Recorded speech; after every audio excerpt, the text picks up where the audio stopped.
Nagpur crime branch की anti narcotics sale ने बुधवार तड़के एक कुख्यात ड्रग तस्कर इकबाल शेख को गिरफ्तार किया और उसके कब्जे से 5,08,000 रुपए मूल्य की 50.81 ग्राम एमडी ड्रग्स जब्त की है।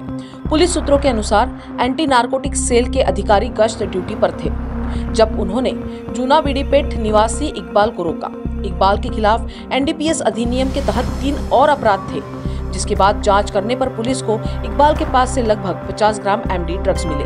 आगे की पूछताछ में इकबाल ने पुलिस को बताया कि बड़ा ताजबाग निवासी इश्तियाक खादिम और बड़ा ताजबाग निवासी वसीम उर्फ गुड्डू ने उसे एमडी ड्रग्स दिलाने में मदद की थी, जिसके बाद पुलिस ने दोनों आरोपियों की तलाश शुरू कर दी है और आगे की जांच पुलिस कर रही है।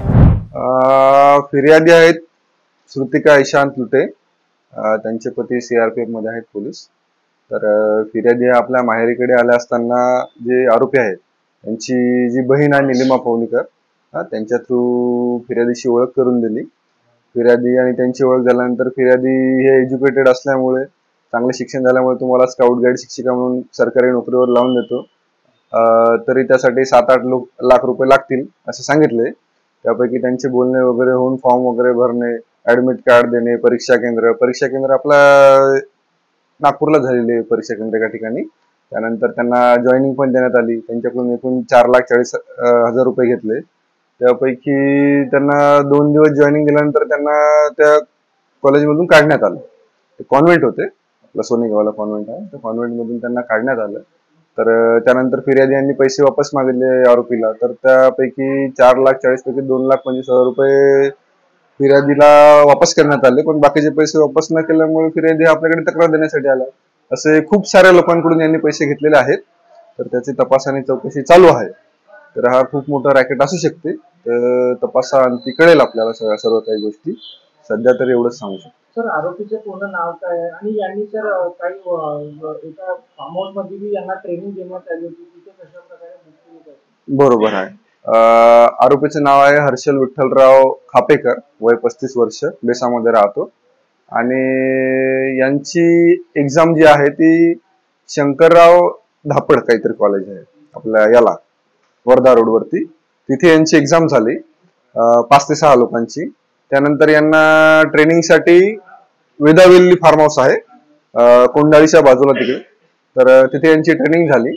त्यानंतर यांना सोनेगाव येथे साऊथ वेस्ट नावाचे एक स्कूल कॉन्व्हेंट स्कूल आहे, तिथे त्यांचं 2 दिवस त्यांना जॉईनिंग दिली। त्यानंतर त्यांना तिथून काढण्यात आले। त्यानंतर या सर्व गोष्टी घडल्या, त्यांना त्यांचे पैसे वापस न मिळाल्यामुळे त्यांनी यांच्यावर येऊन तक्रार केली। असे भरपूर लोक आहेत, चेनच आहे यांची मोठी, तर त्याच्यामध्ये तपास चालू आहे। तर ज्या शाळेमध्ये यांनी एक्झाम केली होती त्या शाळेत कशा प्रकारे त्यांनी ओपन केलं, त्या शाळेची काय बोलचाल झाली, तिथे काय पैसे वगैरे देण्यात आले, तिथलं कुणाचं इन्व्हॉल्वेशन आहे का? आता त्या संबंधी आपण पत्रव्यवहार केले आहेत, बयान वगैरे घेणे चालू आहे। तिथल्या प्राचार्यांशी आपले बोलणं झालेले, पत्रव्यवहार झालेला आहे, तर त्यांचे उत्तर आल्यानंतर कळेल। ज्या शाळेत जॉईनिंग दिली होती त्या शाळेत काय म्हणून जॉईनिंग दिली होती आणि त्यांनी काय म्हणून काढलं पाहिजे? त्या शाळेमध्ये पण आपण त्यांना लेटर दिलेलं आहे सविस्तर, की तुम्ही कोणत्या कारणासाठी यांना जॉईनिंग दिली होती, जॉईनिंगचा हेतू काय, जॉईनिंग साठी तुम्ही जाहिरात वगैरे काढली होती का, यांचे डॉक्युमेंटेशन वगैरे केले होते का, कोणा थ्रू यांना तुम्ही जॉईनिंग दिली, त्यानंतर त्यांना काढले तर कोणत्या बेसिसवर काढले, इत्यादी सर्व आपण माहिती आपण त्यांच्याकडून घेत आहे। तर बाकीच्या गोष्टी तुम्हाला नाही सांगू। आरोपी त्यांच्यासोबत आणखी कोणत्या आरोपीचा सहभाग आहे? हा, सहभाग आहे, याच्यामध्ये खूप मोठी चेन आहे, त्याच्यामध्ये आता तपासामध्ये आपल्याला वेळ लागत आहे। बरोबर, जो पैशाचा व्यवहार झालाय तो मिसेसच्या अकाउंट वरून झालेला आहे।